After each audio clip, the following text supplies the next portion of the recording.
can check it out. We'll be continuing our conversation from tonight over there. So it will continue on, and it will be evergreen. And you guys will be able to find tonight's presenter over at REINetworks.com after this episode is done, and they will be able to follow up with you if you guys have any questions. So Jay will get that. I'll put it in the chat. Perfect. Excellent. I was just able to get this on Facebook as well. So if for some reason somebody you know was not able to hop on here, they will be able to access it.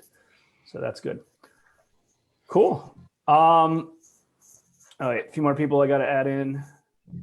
Sorry, the way that Zoom's set up recently is you have to have some sort of like security measures in. So it won't let everybody automatically come in. I got to manually do it, but cool. Let's get started. So welcome to Real Estate Investing Incubator Meetup Group. Thanks for spending part of your Wednesday night here with us. You know, if you've ever been a part of the Real Estate Investing Incubator Group, we used to meet in Columbia for about 5 years straight, and we used to have a lot of folks that would come down. We used to have a few hundred people in the room, and we had it was great. We had a lot of fun. We had a lot of good presenters.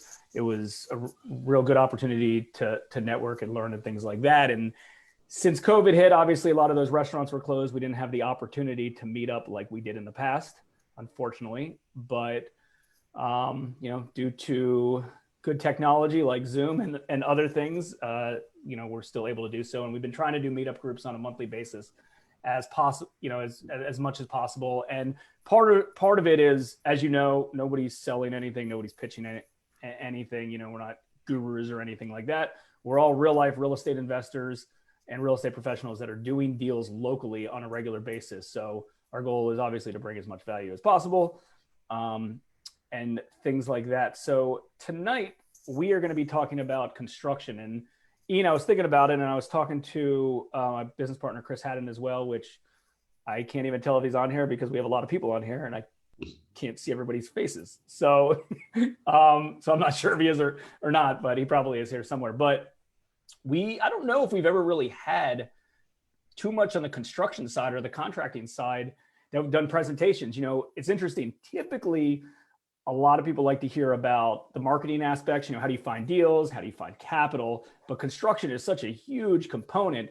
And let me tell you, after doing 3,000 private loans for real estate investors locally, the biggest make or break is the construction. If you do not execute on your construction, either through yourself or through your contractor, you will get burned very, very quickly. I mean, think about this. Let's say you have a construction budget of $50,000 and you go over budget and your budget ends up being $65,000 and you go over $15,000. That could be the difference between making any money or not making any money. So it's important to obviously align yourselves with the right contractors, but not only align yourself with the right contractors, understand some of the basics of the construction process, so you kind of understand what you're getting into. The reason we don't ever have contractors on is you always make me speak up as the contractor have. So I'm glad that we get to get a second opinion here and see what else we got going on in the marketplace. Did you find Chris yet? Yeah, he's on. I think so. He's on here somewhere. So, all right. So Ryan, why don't we just start like this, Ryan and Charlie for that matter. Maybe let's just start off real quick. Just introduce yourself, who you are, real quick, little background about yourself and about your company. Sure. So I'm Ryan. This is Charlie. So I am the owner of RNG Remodeling. My background is in chemistry. I moved to Maryland to be a pharmacist and go to pharmacy school before I decided I didn't want to do that. And I got into real estate instead. So I actually started out as an investor.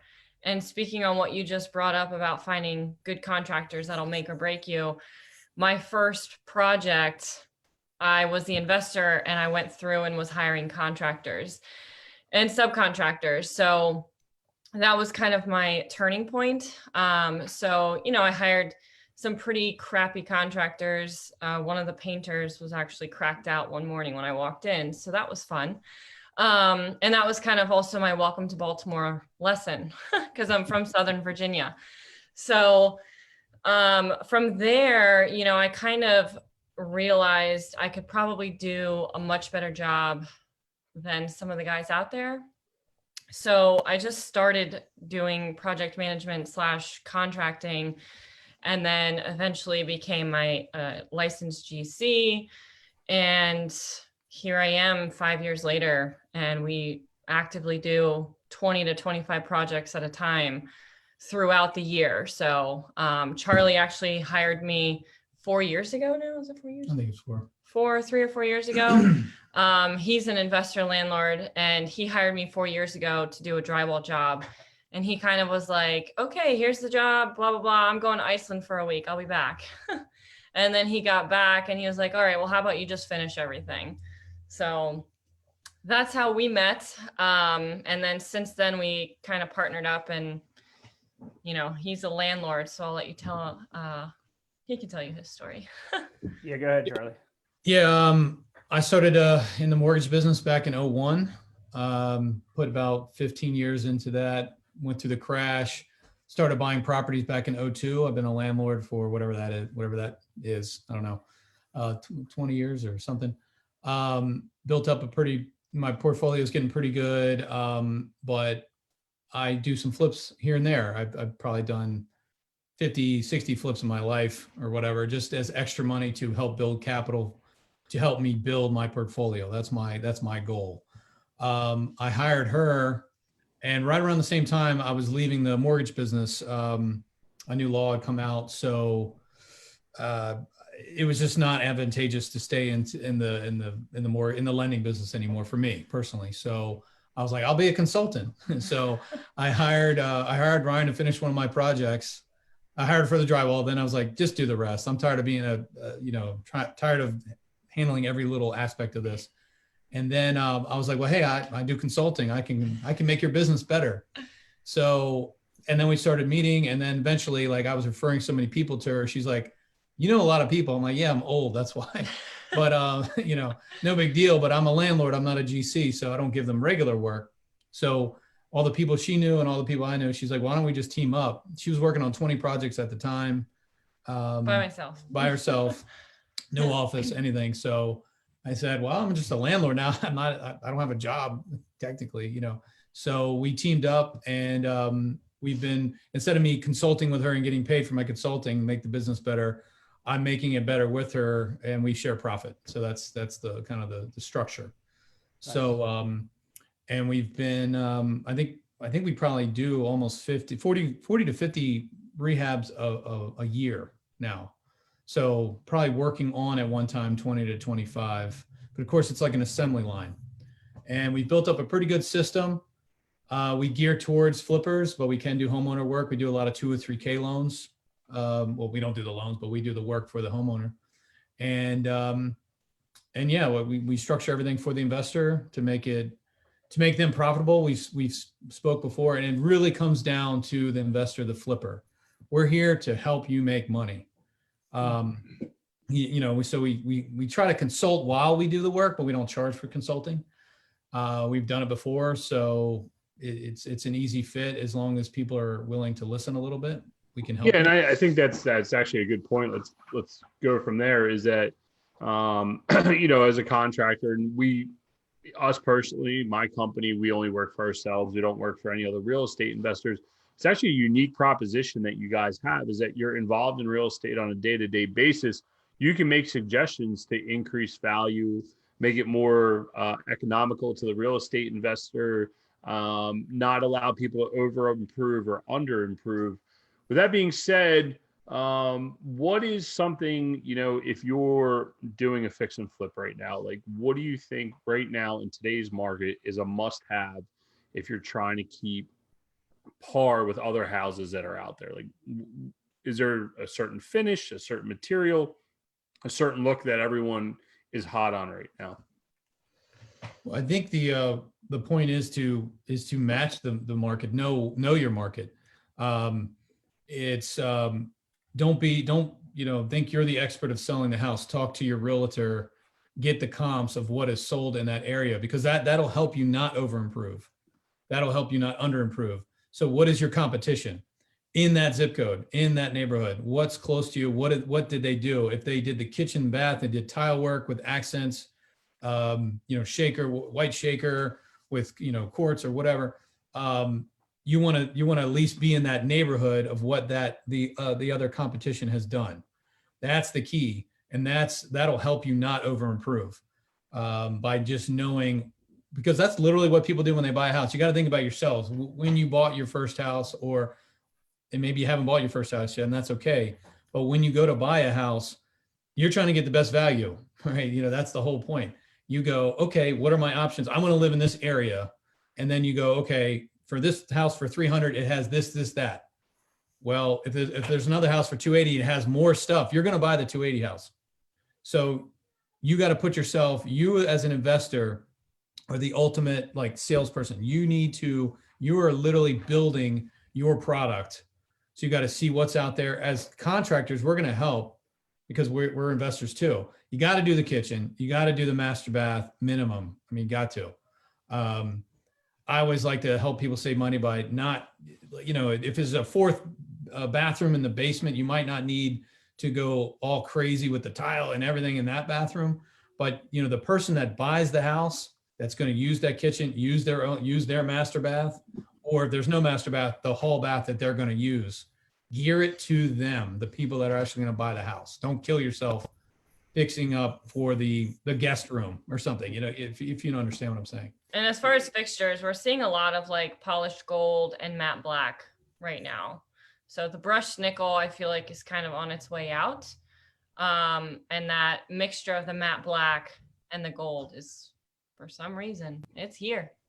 Yeah, I know. Hopefully my wife's not listening because I can just count how many handles in my kitchen that I'm going to have to swap out because she's been on my butt to say these are the end handles. So Yeah. I feel your pain. What's funny is I just went from like a black handle in my kitchen to brushed nickel before all this black was coming in style. So I'm like, perfect.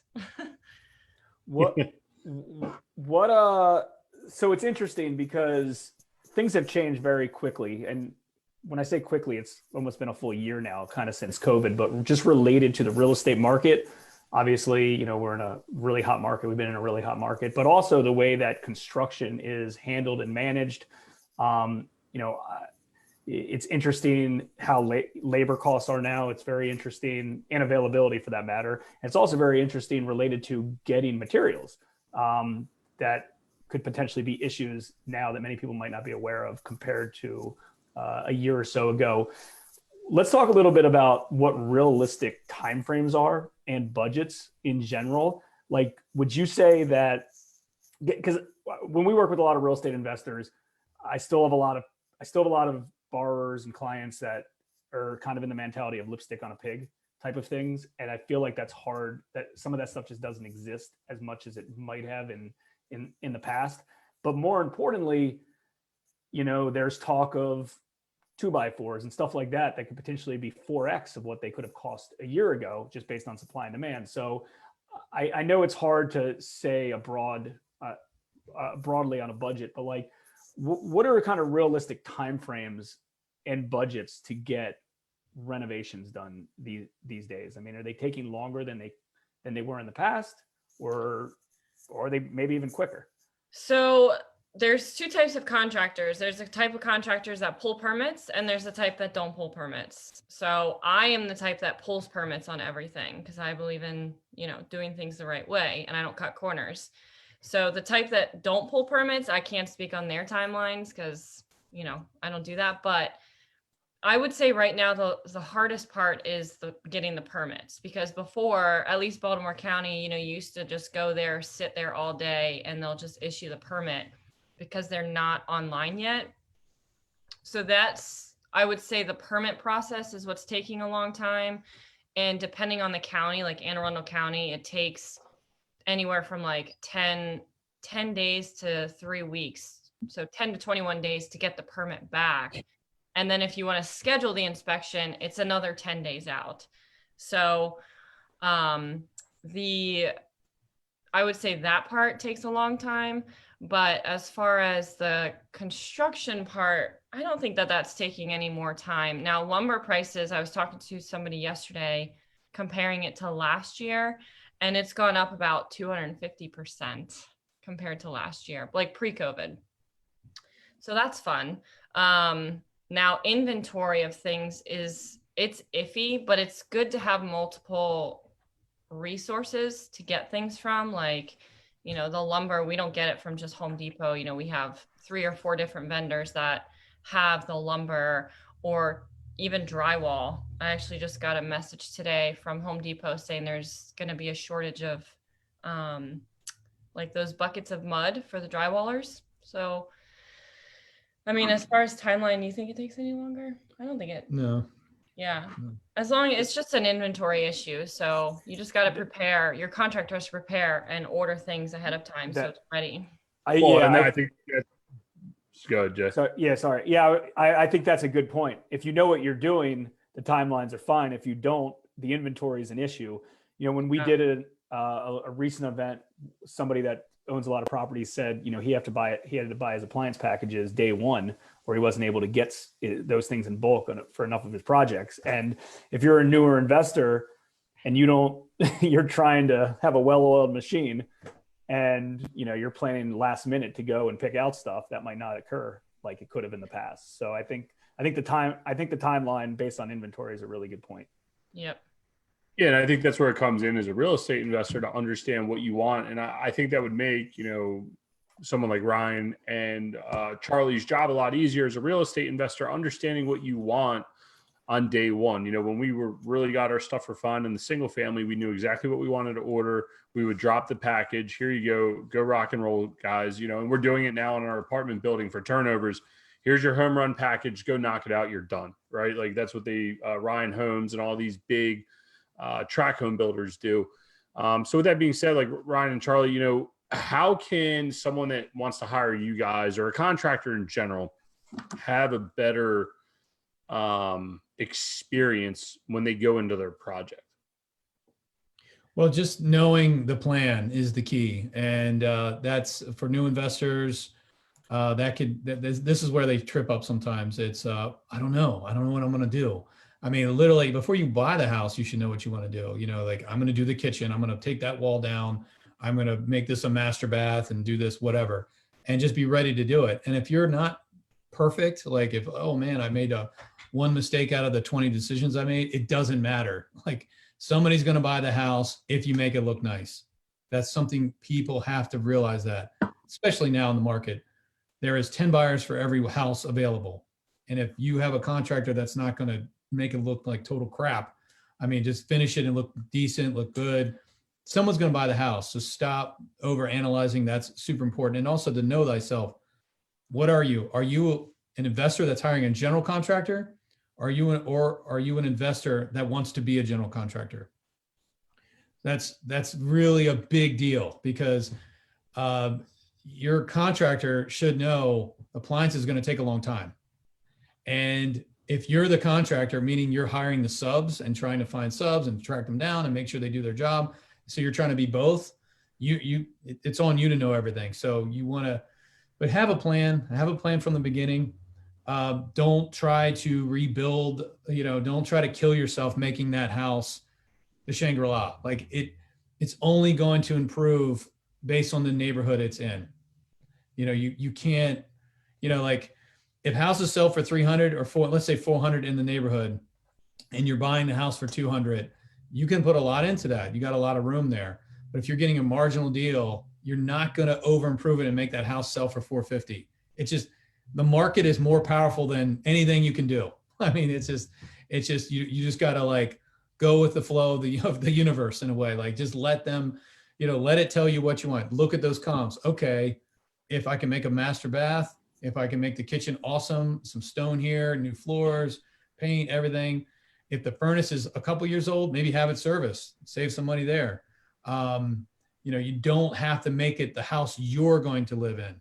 That's a good point, because we have a lot of investors that, they want to make it superb, and they're like, well, if I was living here, this is what I want. Well, you're not living here, so, it's okay. So that's a good point. Yeah, Toll Brothers builds a house, and you see that model home, and that thing is crazy expensive. Well, they have a base model, and it's very cheap, comparatively. Like say it's a townhome, it's like $260 for nothing. Like vinyl everything, carpet everywhere. Vinyl laminate countertops. It might be $360 for everything you would want as a homeowner. Well, we're in competition with builders as flippers. We're gonna smoke the homeowner. Just, I just need to sell. We're gonna beat them because things are gonna be new. So we're really in competition with home builders. The home builders aren't dropping a ton of money in that place. They're like, we know it's new. You're gonna buy it. We hope you pick a lot of options. We're gonna make more. So we're in a situation where we don't want to over improve, but we want to make it real nice and have a plan before you get started. Hey, Chelsea, I see your hands raised. Happy to answer any questions. I can't tell if you're unmuted or not. If you're not, try to talk if you can. I can't tell if you're unmuted. You're not unmuted? Okay. I got to figure out how to unmute you. All right. Well, Jay will figure out how to get you guys unmuted. Got it. If not, I was going to ask another question real quick. Oh, wait, here we go. Hold on. I don't think your audio is. Oh, you're on here twice. That's why your video's on one and your audio's on the other one. Chelsea, I just tried to unmute. I just requested to unmute you, so you should be able to. Looks like you're on here. Hold on. Can you hear me now? Yep, there we go. Go ahead. Okay. Sorry, it's easier for me to just call in from my phone so I can put headphones on. So I had a question. You guys keep talking about how when you buy a property and you look at the comps in the area, and I'll just start off. I'm a new investor, so and I've heard through various investors that, hey, look at the comps when you're trying to understand what the market's willing to pay in that area. But then I've also had investors say to me, well, you want to look at the comps, but you also want to go above what the comps are doing so that you can get a higher price than what all the other comps are doing in that area. Is there any logic behind that? Or is it typically look at your comps and that's really what you're shooting to match, as opposed to maybe going above, like putting recessed lighting in if none of your comps have it, so you can get a little bit above them, or finishing the basement if none of the comps in the area have finished basements?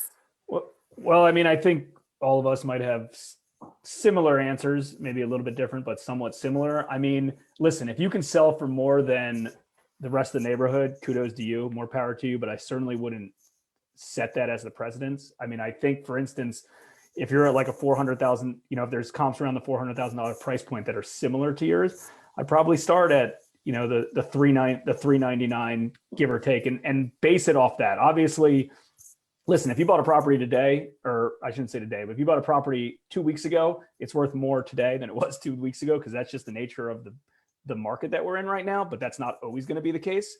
So you want to side on you want to be conservative. You want to be on the conservative side. And I know that's challenging in our market right now because it could price you out of the market. It might be hard to find any deals that work. But again, like Charlie was saying earlier, related to not over improving, you kind of have to know what works. What area are you in first? And then we can kind of talk specifically related to that area. You're not gonna be able to unmute. But if I think she's in Baltimore. I've talked to her. She's in Baltimore. County or city? I think county. City. She's nodding her head, going back and forth. Messing her up. City. Okay. City? So again, let's say you're at like a $400,000 price point, and cities in general. I mean, I'm familiar with DC. I'm familiar with Baltimore. I'm familiar with Philly because I went in all those markets, and all of them for the most part are somewhat similar. People are pushing the limit on some of those areas, and the costs for renovations are higher than maybe some of the county because they're pushing to be the best of the best of the best and the best and the best. But really, you just got to see what kind of the end product looks like. And I will tell you, and this isn't like necessarily a bad thing, but just kind of take this into consideration. And this isn't a rip on any contractors either, but in general, if you're a newer investor, sometimes it's harder to get top dollar compared to a good experienced investor who might have done multiple projects in that neighborhood or that area and really knows just from experience, like what color to paint the door, or just little things here and there, or, hey, I'm going to use 6-inch LED lights instead of 4-inch LED lights, or something just completely unknown that none of us here would know unless we were in that neighborhood and we had listings in real times and we had buyer feedback on that. So my recommendation is, if you can get higher than expected, that's great. But, like they were talking about earlier, I wouldn't over improve. I would put a really, really, really nice product out and really try to list at, slightly under market or right around the comps, because, as you become an investor, the cost of capital is expensive. It's either someone else's capital or it's your capital, and your capital is expensive as well. So, if you're trying to price the property at $20,000 higher or $10,000 higher, and you have to keep it outstanding for a few extra months, might end up equaling the same thing. And this is where it comes down to having a Ryan and Charlie, and having a legit contractor that allows you to have quality product to be able to bring to market, right? Like, if you're bringing the comp and you show Ryan and Charlie, hey, like, this is what we want to do, they have a good base to say it's going to cost you X, Y, and Z. You can go back and back that out. So to say the price over or at, look, when we were doing deals, we knew what the top of the market was. We would come a little bit below that. And if everything absolutely went right, we would be fine. And the market would appreciate, similar to what it's doing today. But there is a chance for downside. Everyone thinks that some sort of bubble's coming, and there's potential. It's going to be a little bit harder to find deals right now. And I would like to relate this back to Charlie and Ryan is, in this conversation about comps and meeting comps, and I know, Charlie, you brought it up, does it help you guys to get your job and get a more exact bid if someone brings you comps and say, hey, this is what the house did up the street. Can we add a bathroom like them? Or can we do this type of kitchen because we know it's going to sell? How do you guys handle looking at comps with the investor that wants to do that deal? 100% would love to look at comps because, like Charlie mentioned before, a lot of times people don't know what they want. So it's kind of like, well, what do you suggest? And then we have to kind of help them.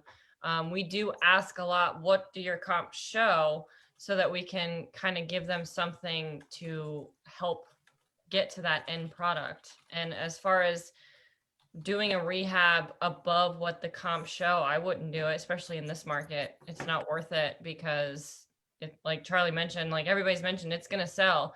And it just takes that one appraiser. You're like, oh, it's 450 in this neighborhood, but everything else is 425. If you get an appraiser that's had a bad day, didn't get his cup of coffee, like, you're not going to get it appraised. So yeah, that's a valid point. We Jason and I know a guy that we were in another group with. He literally put lipstick on a pig, and I don't know how you guys feel about those type of renovations or even being the contractor for them. I personally, me and my business partner, could not do it. That guy made money hand over fist. He did not care. He literally put lipstick on a pig and sold it. I'm somewhere between, I need this in my house and that. But look, in the end, it's your name. You want the quality, right? Like, is there liability issues to people who are building the houses and not doing the best renovation? Or actually, can you comment towards doing a lipstick renovation versus a gut renovation? Which one is easier to work through, and which one presents more problems? There's definitely more problems on the lipstick thing because things are going to come up when they go to sell it. home inspectors. The home inspector, the inspector of the buyer. So what we do, I don't know all contractors, but what we do for flippers is when they go to sell it, we're going to handle that punch out list. If it's anything that we did, then we're going to do that for free. If it's something extra, we'll do that as well because we're already there. So it's like an inexpensive way. Our guy's already there. But the lipstick thing, you're kind of praying. You're like, I hope they didn't see that the wiring is real bad in the basement. I hope they didn't see the knob and tube wiring that these guys kept. Yeah. But let me go back to like the investor, like you are the captain of the ship. We can only advise you as contractors. We work for you, so if you're like, I don't care about that, just do this. We're gonna be like, well, you might want to do it. But it's ultimately your decision, because if you think about it on the flip side, if we weren't nice people, if we weren't trying to help you succeed and you wanted to do too much or you want to do more, we'd be like, oh, good. Like, we'll just do more work. Well, that's not good for you. We're there to help you. Like, hey, you don't need to spend 10 grand on this. Just do this for 1,000. You're going to get the same money. So we're going to give you that advice. But you definitely are going to have more problems if you just do a lipstick thing. There's a new, what is that called? Wholetailing? That whole term sounds weird to me. Where people literally buy it and they just clean it and they sell it immediately. Yeah. But maybe you could talk on that. Well, They- look, we're in a market right now that's insane. So you probably couldn't get away with some of this stuff. The problem is as the market slows down and inventory increases, that's when you're going to get exposed, right? And you do bring up very good points of home inspectors coming out and blowing up deals or leaving knob and tube wiring. There's a big difference going to the heart of Howard County or go down by Jason. You can potentially get away with a little bit more because the demands for schools versus being in Baltimore City and going to Canton and Fells Point and excuse my French, but literally getting into a measuring competition, right? And when we were flipping houses, we always stayed in the starter home areas because we didn't have to go compete and we didn't have to go do trade ceilings, in-home audio and all this crazy stuff and have to be better than the next person over and over and over again versus going to somewhere where someone wants to live and it's a much easier renovation. And I think you guys bring up a great point about kitchens and bathrooms. That's what sells. And I think congregating areas, right? I would assume open floor plans are still in. Yes, absolutely. So and also, a few things like there's a business model behind wholetailing and lipstick on a pig and high-end renovations, as long as you recognize what that is. And if you're doing it the right way, I don't know if anybody remembers a few years ago when there was a lot of cases that were happening in DC, and it happened more in DC than Baltimore just because the price points were so much higher, where people were doing pretty crappy renovations and, selling them at top dollar like they're new construction, and they would backfire. And a lot of people got sued because people thought they were buying brand new everything and they were just hiding problems behind the scenes because they didn't want to spend the few $100,000 to renovate these really nice houses. So I think as long as it's disclosed to the buyer of what's going on, it's fine. I mean, listen, if you buy a property, put it right back on the market, and people are wholetailing these things, and you're not disclosing that it's a fully renovated house, or let's say you do a lipstick on a pig project and you're not disclosing it's a full renovation, and the buyer knows that, so be it. I think the issue is when, let's say a Canon rehab is supposed to be 125 or 150 and you're doing 75 grand worth of work because there's a lot of stuff that you're hiding potentially, and then, putting a stamp on it stating, yep, everything's perfect, and then issues come in a year later. So, and if you've been in real estate long enough, typically you'll have buyers that might come back to you at a later date. It's not just builders that put warranties in place. A lot of real estate investors that do a lot of projects, they do the same thing. If you disclose to a buyer that this is new and there ends up being a problem, the right thing to do potentially is to,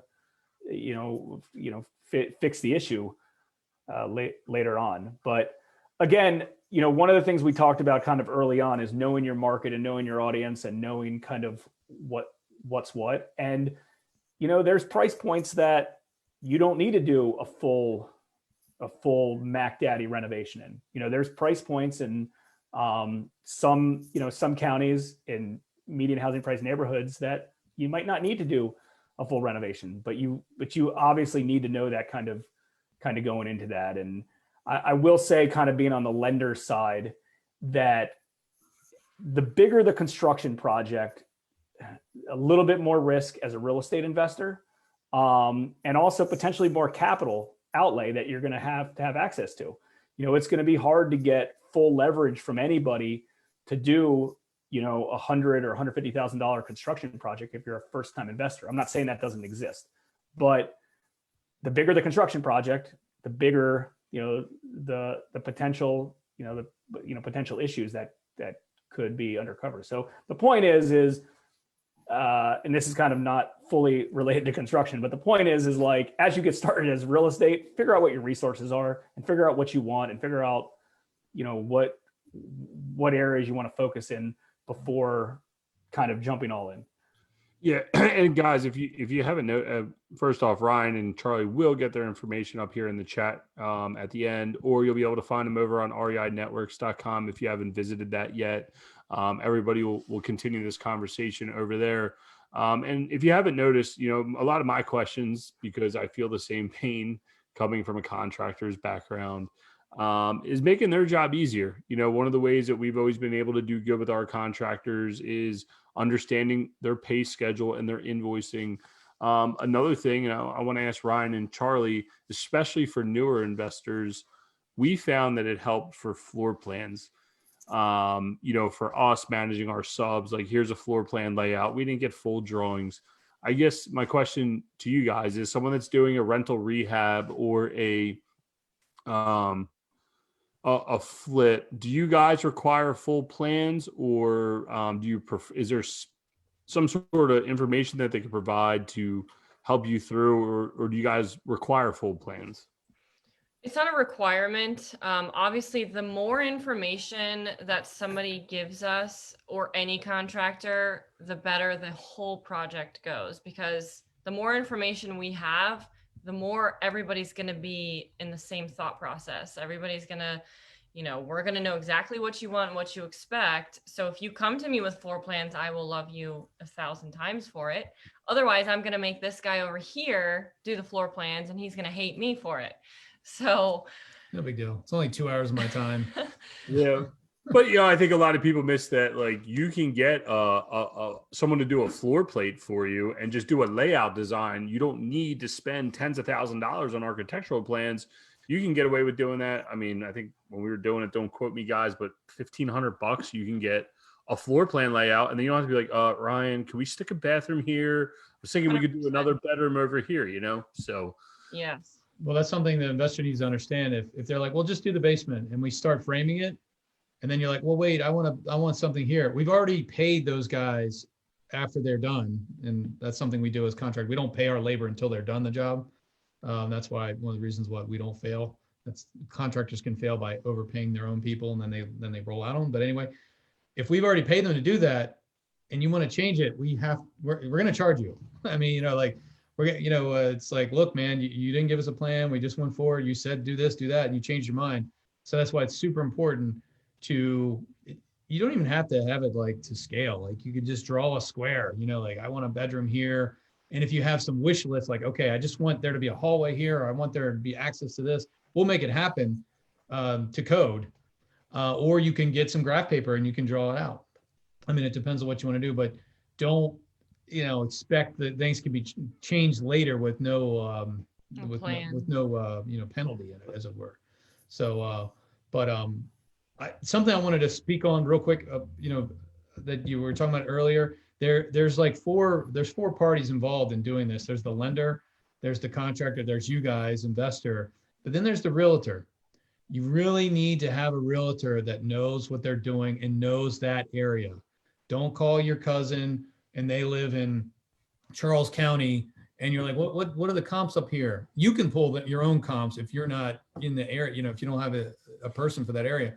You want a realtor that knows that neighborhood and that's going to sell your product for you. So they're the person to pick, you know, we'll help you do things cheaply or less expensive, but they're the ones you're like, hey, do I need a third bathroom? Should I just do a half bathroom? They're going to be the ones selling the product.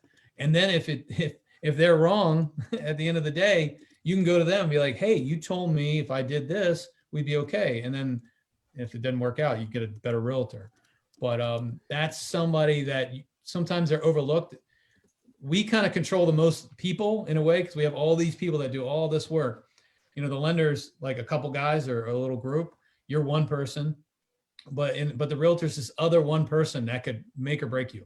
So please keep that. And going back to the lipstick thing we were talking about, lipstick or do the full thing. Say you do like a decent rehab, a middle one. Well, you need a strong realtor when they go to buy the house to go, hey, look, we did the kitchen, we did the bathrooms, we didn't redo the basement. Like, that's the way it was. If they're a weak realtor, they're going to be like, oh, you know, they don't like it because you didn't do everything. And you feel like crap. You need a realtor that's going to push what sell what you're putting together as a team. You got to ask them, hey, what's going to sell?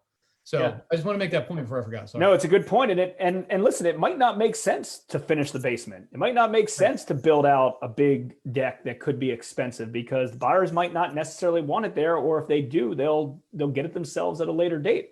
So there might not be a point. You know, it could be like, hey, I'm going to sell at $279 instead of $299, right? So I'll sell at $20,000 below below market because it doesn't have an unfinished basement and some other stuff, and it could end up being better for you. Chelsea, I'll unmute you again so you can ask your question, and then I have one other question. And then whoever else wants to hop in, feel free. We got about 15 minutes of questions that we can kind of go through. So Chelsea, I'm going to unmute you real quick. And then after you're done, I got one final question that sums up a lot of this, and then we'll keep going. Go ahead. So given you guys talked about earlier about how crazy the market is right now. So for new investors that are walking properties, it's typically you have to pay to get a contractor out there if you don't have it under contract. And it starts to get expensive when you walk a property, you put an offer in, you don't get it. And you walk another property, you put an offer in, you don't get it again. And so starting out, that's really hard because you're using your own money. And typically what I've seen is $50 to $100 for a contractor to come out for one property. And that's just to get a ballpark number. So it's not even like you're learning in the process of, hey, painting costs this much or HVAC costs this much, so on and so forth. So I understand that you can look up prices on Home Depot and you can do your own spreadsheet, but that's for material. As far as labor goes, do you have like a rough percentage of, hey, multiply material by 1.2 or multiply material by 1.5 so that you can kind of get a gauge as far as when you start to look at these properties and say, kitchen rehab, I need to do cabinets, counter, sink, faucet, so on and so forth, and then versus a bathroom where I need to replace the tub, I need to do new cabinets, all the above. Do you have like a rough, like any recommendations for that as to help starting to estimate rehabs and stuff like that? So when we so we speak at some other events too, but this is before COVID. We haven't really looked at the numbers since then, but I would just say add 10% to whatever the number is. We used to do rough square footage. So if you go into a house and you're like, okay, well, this needs a full gut renovation. Now we don't price our actual jobs this way, but we do use it as a gauge to make sure our numbers are intact, like where we think they should be. So if you're like doing a full gut renovation, like the whole inside is just trashed and you need to redo everything, you usually can get that done around $45 a square foot, $40 to $45. Now, if you're going more, you need like new windows and new doors and new siding and anything like new roofing, you're kind of encroaching in the $50 to $55 a square foot. If it's more like lipstick renovation, you don't think you need a full gut renovation, but a lot of updates, you're kind of going down to the $30 to $35 a square foot. And then if it's truly just like, lipstick, like real lipstick, you can get down to like $15 a square foot. So there's a lot of rental turnovers that are closer to the $15 to $20 a square foot range. Is that just labor? No, this That's is the whole material thing. labor. That's labor and material? Material, labor, and your GC's profit is included in that. These are our prices that we're telling Yeah. you. Got it. Other Well, people, I don't know what their prices are, but these are the prices that we try to keep our numbers in these numbers. That's good. Do you mind if I ask another question real quick about that? Because Yeah. I'm used to commercial where you have to get the bonding, the overhead, so on and so forth. Is that the same for residential? I know like overhead and profit for a GC, but do you guys have to tack on additional percentages for the bonding? And like, if you have the license, do you have to pay for that and stuff like that? So that is kind of that for us, it just comes out of our profit. So it's very minimal. Like I'm sure I know commercial real estate, like commercial construction is super expensive. Yeah. It's not as expensive as residential. Okay. So like my license every 2 years, it's like $300 or something. That's like, yeah, that's it's like totally different. So it's like, I don't, yes, there's a premium because I am a licensed contractor. Unlicensed people, they can't pull permits. They just can't do some stuff, but it's all in that number. And a good kind of setup as you start doing some of these, because you're right. If you're spending $100, $200 and you're not getting much out of somebody walking through with you, and number one, I mean, it's a numbers game right now. I mean, you're going to burn cash fast doing that because you got to be looking at a lot of properties in this market in order for something to hit. But more importantly, if you can pay somebody to do that and you can learn, along the way, if it's worth spending $500 to go walk 5 properties with a contractor, if you're learning along the way, it's like, hey, $300 a window or whatever the case is. So I guess in my opinion, if you're going to pay for it, make sure you're learning from it along the way. And, you spend $500, $1,000, $2,000 and it's a learning experience. I'm going to railroad Somebody- your conversation right now. What's in your hand? Are you My- holding a scrunchie? Yeah, probably one of my Alright, daughter's so I wasn't scrunchies. Sure. I thought I noticed you got the same haircut as me. I mean, come on, man. That's what I was trying to figure out what's going on here. I got a little bit more than you. Yeah, just barely. But hey, Ryan and Charlie, could you guys talk about, and I'm a licensed contractor too, and it's come up a lot in the chat about finding reputable contractors. Obviously, you guys are licensed by the state of Maryland. Do you want to discuss, the home improvement fund we all have to pay into? Also being able to search and say, okay, Ryan and Charlie are not lying to me. They're actually licensed. How you can go and look that up at the Maryland state website? Sure. So Charlie is not licensed technically because he's a landlord, so he likes to Yeah, I'm not slide under licensed. the radar. Yeah, I exactly. feel you. So my company / me, I am licensed. So there's I usually just Google DLLR Maryland license lookup, I think is Yep. what it is. That's it. And you can search by like the trade name or the person's first and last name. If you know their license number, you can try to search that too. And it should just pop up and you'll see, I think it shows you when they were licensed and when it expires. And it shows you where they live too. So that's fun. So DLLR, because they're the ones that hold all the licensing, paying into the gratuity fund. I don't know how it works. I just do the paperwork and pay what I'm supposed to pay and get my license. think So- Yeah. I think it comes out of our $300 fee, but for Yeah. those of you that get burned up by a bad contractor that's actually licensed, there is some protection, but that's for homeowners only. Yes. It's not for investors. The state has taken the opinion that you're an investor, you're a big boy or big girl, and you got burned, you're on your own. But if you're a homeowner and you have an issue with a contractor, the state potentially can step in. But I can only imagine, knowing what it's like to deal with the state, you're not going to get any money anytime soon. So I know a guy that he got burned by a contractor, and I was an expert witness in his court case as a contractor. And this was 2 years ago now, year and a half to 2 years ago. And he still is waiting for he's a homeowner and he's still waiting for the MHIC to pay him. So, it is there for homeowners only. I do see a lot of people on the Maryland Investor Network saying, it's an investor that got screwed over by a contractor. And there's people saying, oh, go after the MHIC, the gratuity fund. Well, it doesn't work that way. Like you said, it's only for the homeowners it's just to protect them, really. Yeah. And Right, just because, sorry, one other thing, Jay, and again, because I went through the process, we got licensed just because it was a good thing to have. And you don't need to as an investor. We just happen to do it. Just because someone's licensed doesn't mean they necessarily have knowledge of construction. The test is literally a lot of stuff about business acumen, and it's an open book process. And it really is just a lot of questions about, if you get sued, this is going to happen. So you do want to dig in and you do want to see other work. And I'm sure you guys would show a portfolio of work to say, look, we are real people. So just a little pointer, when you're interviewing contractors. All right, I'm going to unmute MIR. That's all it says. So I just asked you to unmute because your hand's raised. Go ahead. Yeah, hey, how you doing, bro? My name is Samir. I'm in Philadelphia. So I'm a new investor. So I have a question. So I just bought this abandoned house, and it's a big house. It's a 4-bedroom. It's a bathroom on every floor, or full bathroom upstairs and in the basement, and a powder room on the first floor. So I was thinking about making it into a duplex.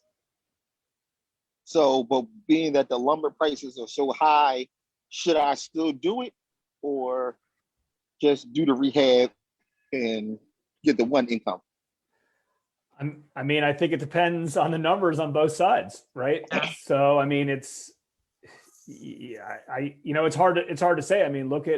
When you say so you're saying to hold them as a rental, to hold both as a rental. I would guess if you're holding it as a rental, spending the extra money to turn it into a 2 units probably more beneficial for you. But I don't know that for a fact. But really, really, I guess it's kind of just figuring out what makes the most sense in your situation, based on the construction costs. Right. Okay. When you talk to a contractor, they might say, well, it's 100,000 to keep this as a single family, or do it as a single family. It'll cost 150,000 to do it as a multifamily with 2 units, and then kind of see what makes the most sense. Locally, I don't think there's potentially a wrong answer. I think it just kind of depends on what you want out of it. I would guess multis probably would work better, but it's hard to say, with just that info. If that makes Okay. sense. Yeah, that makes sense. Okay, cool. All right. I just unmuted or asked to unmute somebody else. Bunmi. Feel free to. Hi, good evening. It's Good pronounced evening. Boomy. Bunmi. Sorry, go ahead. No worries. Hi. Ryan, you mentioned that if you're doing a full gut and it requires new windows and doors, you estimated about $55 a square feet. Is that specific to Maryland properties or the DMV? This is Maryland. So DC is probably going to be more expensive, and depending on what area of Virginia you're going to be in, it could be more like Northern Virginia. It'll probably be the same as DC pricing. I don't know for sure though, because I'm not licensed down there, so I don't actually do work down there. Okay. But I know for sure DC is going to be more expensive. So this is just for Maryland. Okay. Yeah, I have a property in Columbia Heights, DC, and I've had 3 contractors out there. It's going to be a full gut. It's about 1,600 square feet, and every quote I received is for at least $175,000, and it just blows me away. Now, Yeah, is that that 1,600, is that the basement as well? Yes. Because that's one thing I wanted to mention earlier. Be very careful, everybody that's doing a basement. If you have a 1,600 square foot house and there's 800 square feet in the basement, well, if you're doing the basement, that's 2,400 square feet. So keep that in mind. Okay. When you're doing these numbers. That's a good point for all the newbies too. Like you're going to look at the SDAT or the listing online and it's going to say 1,200 square feet, but he brings up a good point. You got to add in the basement square footage as well. Okay. But Yeah. 1,600, that seems Pretty high. pretty high. Exorbitant, yes. I mean, listen, Columbia Heights. So the Columbia Heights over the last 10 years has skyrocketed in value. Some areas 5x, even higher. Yeah. I've on deals that we've lent on, I've seen construction budgets that high. I would say they're at least 125. When we kind of just do stuff kind of on average, it's around 150-ish. Okay. But and again, it's also a little bit supply and demand. I mean, I've seen a lot of, contractors in general, based on their workload, have to charge a premium. So I would say probably keep looking and seeing what else you have. But I feel like that's. There's also a retail wholesale kind of thing too. And as Yeah. an investor, you want to find wholesale contractors.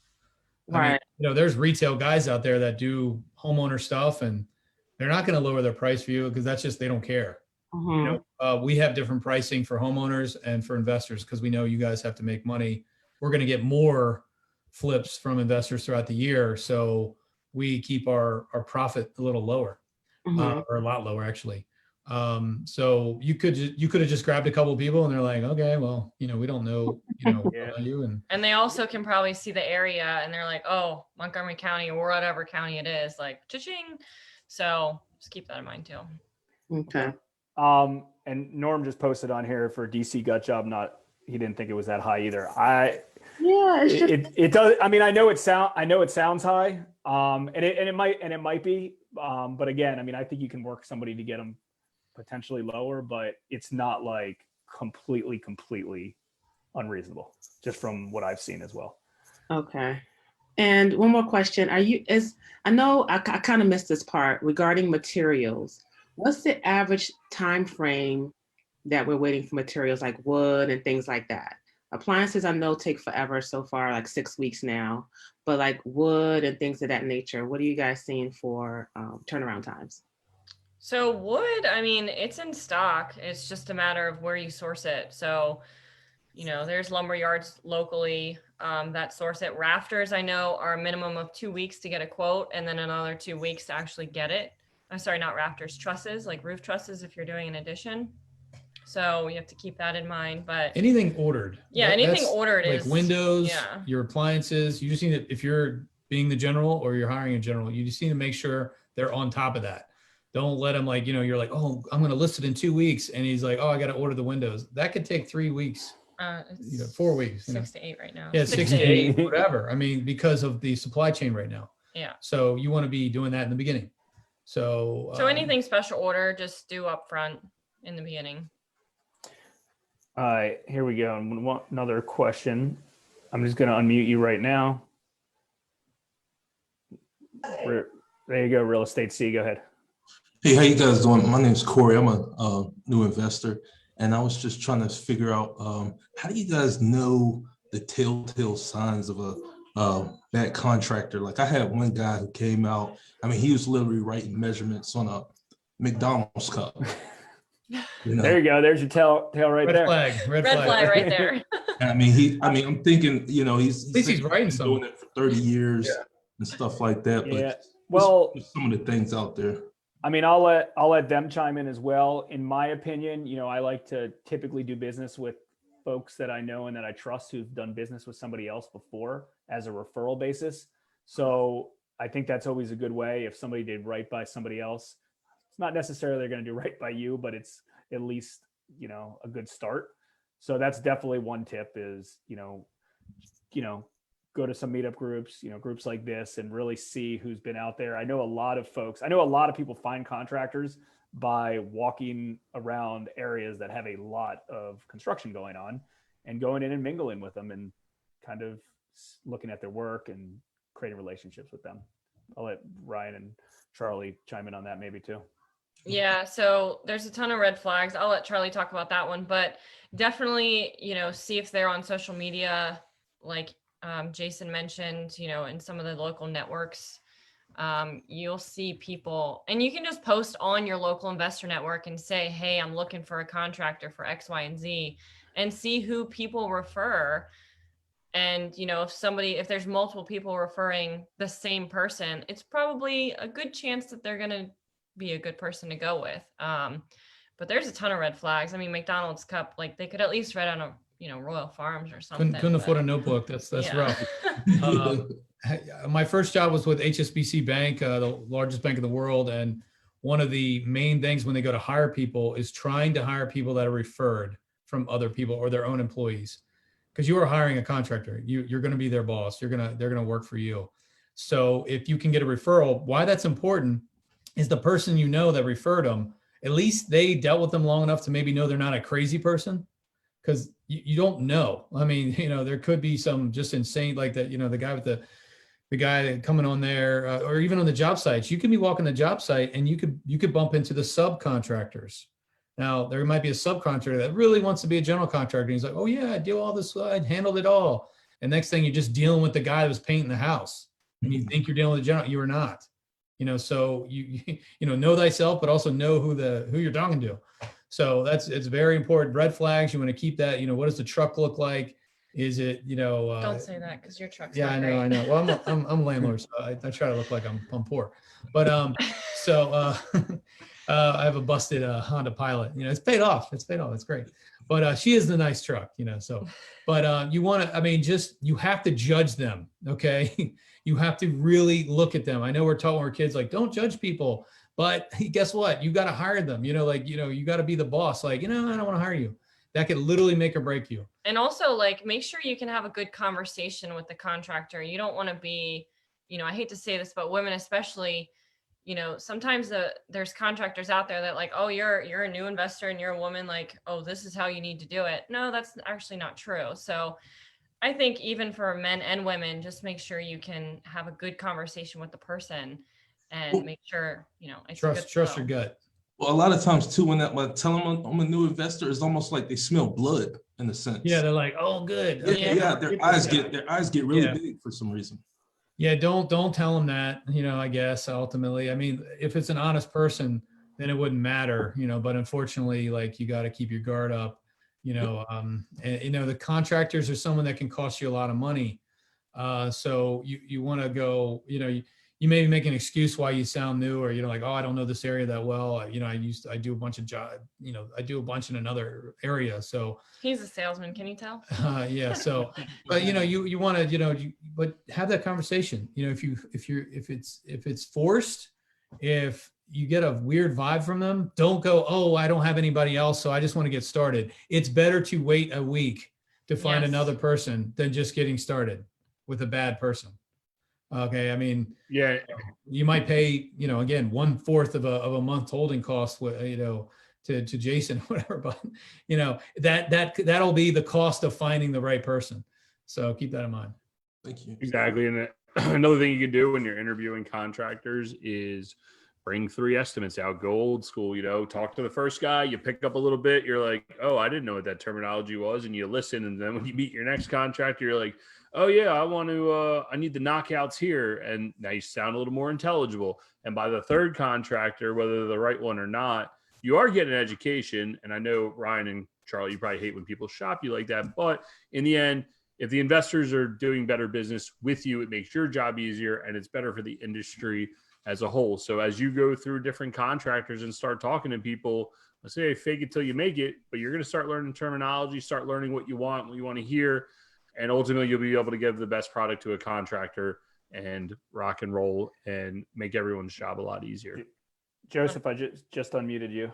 Thanks. Can you hear me? Yep, go ahead. Hi, my name's Joseph. I'm a new investor from New Jersey. I just wanted to know, if, in terms of contractors, is it common for an investor to bring to the table, I guess, sources for materials? Like if you say, hey, I like this cabinet from IKEA, or can you guys work with that? Or do you usually say, here's our vendors, here's like an option or a selection of materials? How do you approach that? So we, the way that we do our business is we get budgets for everything, and we actually let the investor pick out the fun stuff, is what I call it. So, they want to go pick out their fixtures and their tile and their flooring. And, so we have budgets in our contract where we let people pick that stuff out. Mhm. IKEA is a whole different world. So, if you want an IKEA kitchen, you got to put it together. Yep. Because when we get our cabinets, they come assembled because it's faster that way.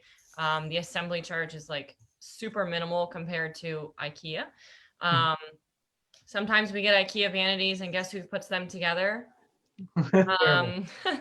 So, we let our clients pick everything out. And by that, I mean, like, they go to the store and they write down the SKUs, and then they send me the SKUs.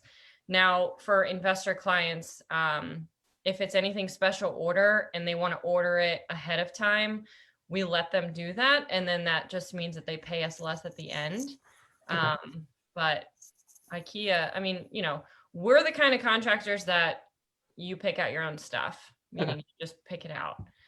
There's other people out there that they have pallets and that's what they want to use, and you don't really get a say. So again, you got to ask those questions when you're interviewing your contractor. And remember, time is money. And if you're hiring somebody, a vendor or a contractor, it could be money, right? And you gotta understand and take all of that stuff into consideration. And if one of the questions, like the last question I was going to ask, and we've kind of molded into this with chatting, with everyone else's questions, are ways to keep your costs down with contractors, and recognize that, hey, if you want to be really nitpicky on some stuff, it's like, yeah, maybe we should do this, we should do that. There's change orders, and then it could end up being a lot more expensive. Jonathan, I think I saw you were raising your hand, but I can't. The problem is I can unmute you. I was going to say, if anyone wants to raise their hand, do it through Zoom so I can see it, but I see that you're on my screen, so I can see you. I just asked you to unmute, so you should be able to do it. Go ahead. Hey, can you hear me? Yep, go ahead. I'm a former sub, but I worked in the industrial commercial area, usually for like the street departments, PennDOT, Delaware dot, New York dot. And what I wanted to talk about was I haven't even purchased my first property yet, but I want to talk about the payment of contractors, the draws and everything. Should I have a certain amount of money in reserve to begin? And should I understand where this money is going to and for what reason? Say that. Did you guys understand the Yeah, question? yeah. Yeah, Okay, we go got ahead. it. Got it. It's an important question too, actually. Definitely. You absolutely should know everything, where all the money's going. Each contract should have a scope of work. And really, you as an investor should be writing down that scope of work and giving it to your contractor when you meet them. And that's the scope of work is just listing everything you want done. It's not complicated. But we put our scope of work in the contract. And what we're going to do as general contractors is work with you and set up a draw schedule. So that draw schedule will spell out, this is what you're going to put down. And then when we're done XYZ, the next draw will be due from you. And you want to, and then, so forth and so on to the end. And you want to have that spelled out, because a red flag of when you're dealing with a contractor is, say, they're like, well, hey, I need the next draw. And you're like, well, you didn't demo it yet. You didn't frame it yet. They're like, oh, well, I just need it because I got to pay my truck, or whatever stupid reason they say. Don't listen to that. Go, no, you can walk off my job and you're fired, or whatever. Or you can say, no, I'm not paying you until we have this contract. And it says, I gave you 10 grand down, and I'm not going to give you another dime until you're done whatever that contract says. Because you don't know what's going on in that contractor's life. You don't know, okay? You assume, and that makes out of you and me. So you want to make sure that it's laid out in the contract, with a draw schedule. We have some clients that trust us, and they say it's 90 grand. They're like, here's 45, call me when you need some more money.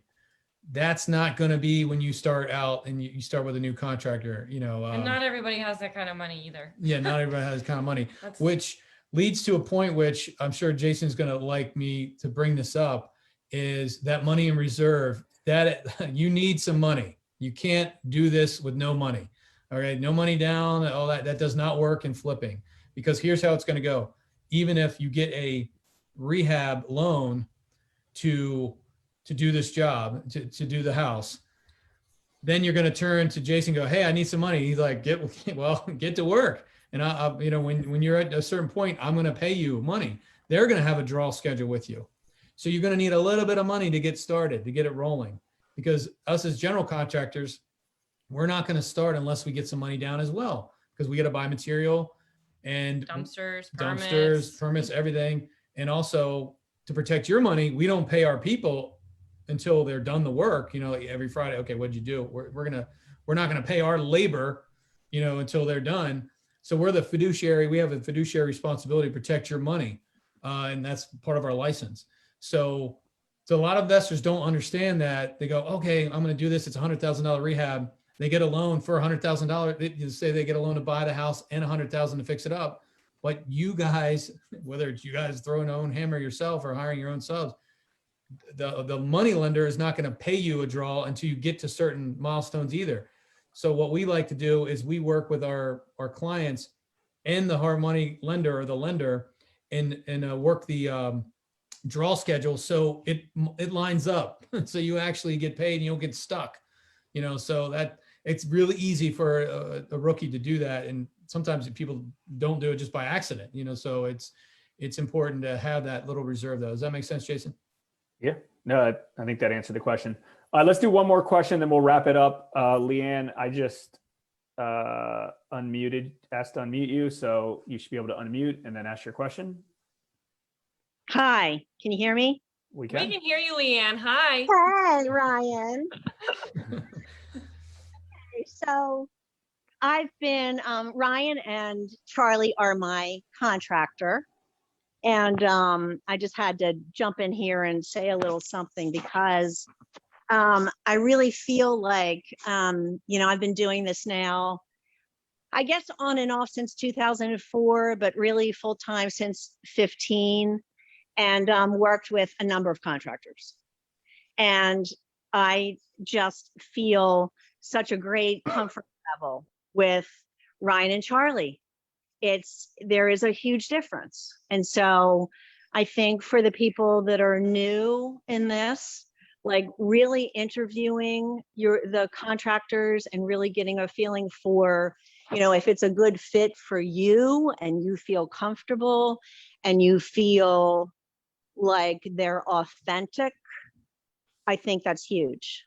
I think for me as a woman, I actually reached out to Jason about Ryan because I've just been like, it's been such a pleasant, wonderful experience to me. You know, I have the opportunity to work with somebody that has the same attention to detail as I do, that I can run creative ideas by. And, you know, it's not just coming in and doing the same thing over and over. You know, I feel like I have that creative license, and it's fun. It makes it more fun.